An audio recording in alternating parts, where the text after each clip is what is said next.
What's up, y'all? It's your boy, Ace Operative. And today, people, this video is going to be talking about one of my favorite Kingdom Hearts characters, and that is Xion from Organization 13. It would have been named 14 if everything went down the way in which it was supposed to go down, but a lot of things happened in Kingdom Hearts 358 over 2 days. Now, I'm talking about the game specifically. I'm not talking about 1.5 plus 2.5s. All of the cutscenes combined into one to make like a synopsis of what happened over 358 over 2 days. What I'm talking about is when I had actually played it. I pretty much felt like what their day-to-day routine was. Now, I think they could have done 358 over 2 days a lot better by fleshing out all the other members of the organization, but it was like they didn't even matter, but they just focused on these three. But I'll get into that into the video. Stimber for battle! Coming up, I'm coming up. Feel the rush, feel the rush. If this ain't legendary, what you call it? I said, if this ain't legendary, what you call it? The way in which I feel about Xion, losing a best friend. I'll put it to you like that. It's like losing a best friend. Xion has spent almost an entire year with Roxas and Axel. Her personality, like at first she was so mysterious. When I had played the game, bro, I wanted to know, who was she? Why did she not make it into KH2? Why are they giving us this game to, like explain more of the organization's story? I wanted to find out like what happened. The more I freaking played 358 over 2 days, I understood. All my answers were answered. But it was jacked up. It was jacked up. How they get her? Because she was a puppet and made in order to replicate the Keyblade. The organization wanted to replicate it so that they would be able to increase the efficiency of their collection of hearts. Xion was affected by Roxas, just as we had anticipated. This was indeed what we had hoped to achieve. But then, through Roxas, Sora himself began to shape it into her, giving Xion a sense of identity.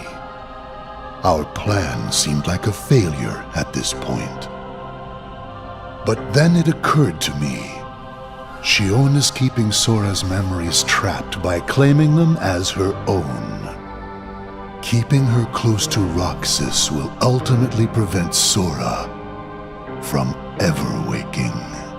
Now, because Xion was created from Sora's memories, she was never meant to exist, bro.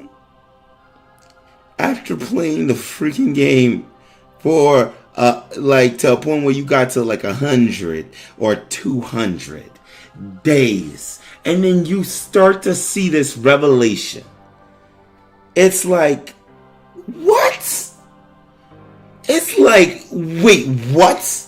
You're telling me this character that has spent so much time with Roxas and Axel, she was never meant to be? So, Nomura, come on now. You had me spend all this time with this chick. I let her borrow my Keyblade. I had to fend off an entire army of puppies with the cotton-picking broken stick that was able to go limit break, that did jack damage. And you tell me she was never meant to exist. We had ice cream together. Sea salt ice cream together. But she was never meant to exist. How, Sway? How? Now, there's a situation with Xion's hood. The first time I had saw this, it was on the DS. And I had thought, yo, is this a glitch? Is this a glitch in the game where her hood's on and then it's automatically off in some scenes? But then it got flushed out. The reason why her hood is on and off, it depends on the point of view of the character that is speaking. If Roxas is speaking, her hood's down because she has built a friendship with Roxas.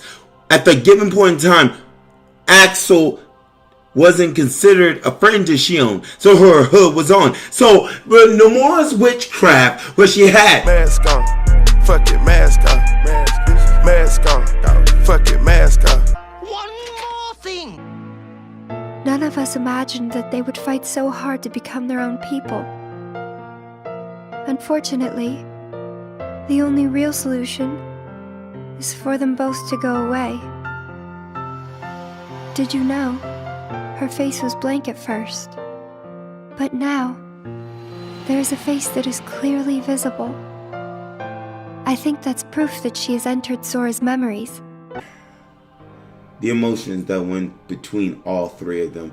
The things in which they had talked about at the clock tower in Twilight Town.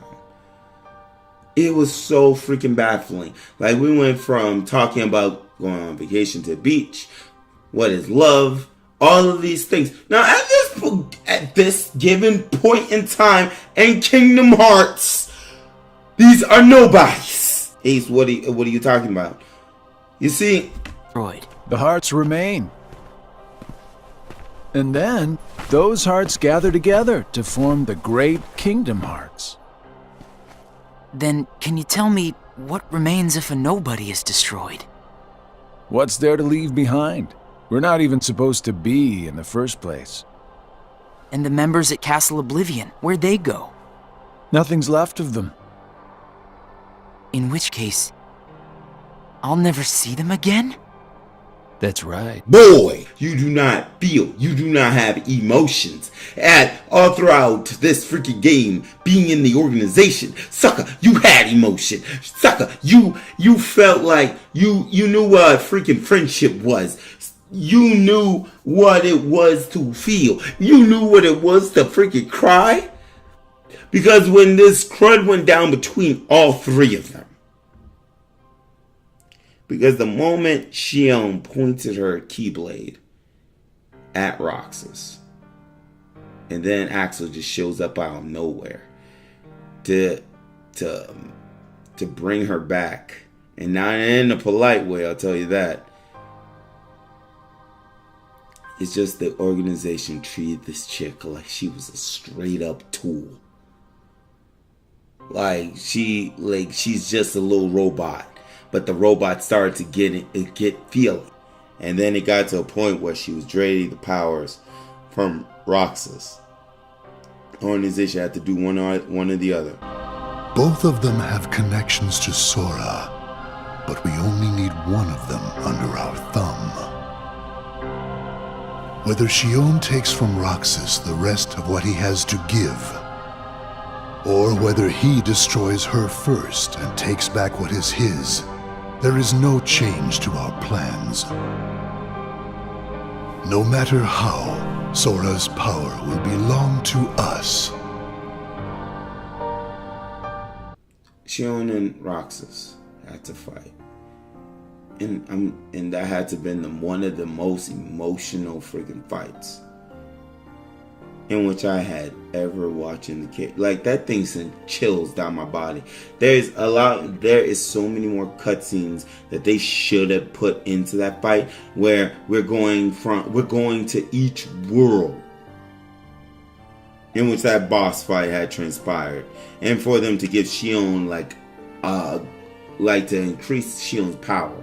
Like, the organization did a lot of jacked up things in order to give Xion even more strength.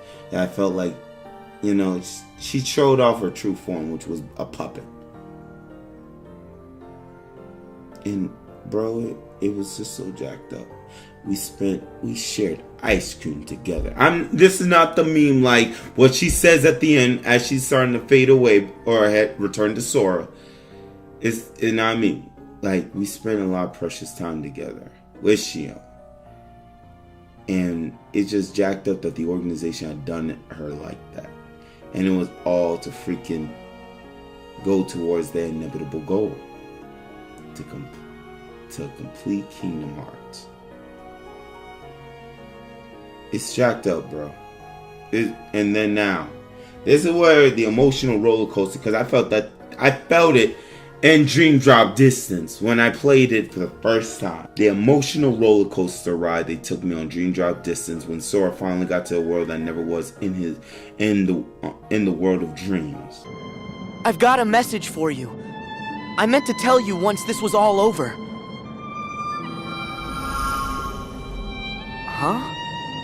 Who are you?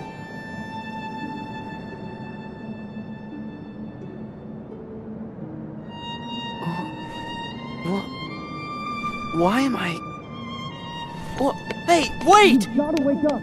When he saw Naminé, what he thought was Naminé, and then the camera pans around and we see Xion, I'm like, you're saying, sucker, this chick shouldn't exist! No more, what the freaky crud you doing?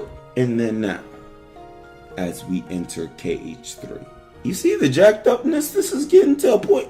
And now there are so many hints that Xion is indeed going to be in Kingdom Hearts 3 because Lee's memory is starting to jack up the way he sees Kairi one moment and then he sees Xion the next moment. So I'm just like, you're saying, yep, she's coming back. But how is she coming back? Everyone's saying Xion got Norded. Xion got Norded. I'm like, you're saying to myself, I don't want to believe Jack until it happens. I can understand you could give me proof. Even though that last scene where I saw that Lee was looking at a Keyblade wielder, it's gonna hurt. My feelings are gonna be crushed once again to find out if Xion, if they bring back Xion. And yes, chat, yes, comment section. I know they are bringing her back, and they're going to use her in some type of way, and that's the jacked up part. But just give me the option to be able to save her. That's the thing. I already know Nomura is going to have one jacked up ending. I know. And it's going to tear all, like, it's going to pull heartstrings, bro. But this is Kingdom Hearts. Thank you all for watching. Please let me know what y'all think about this in the comment section below. Operatives, move out.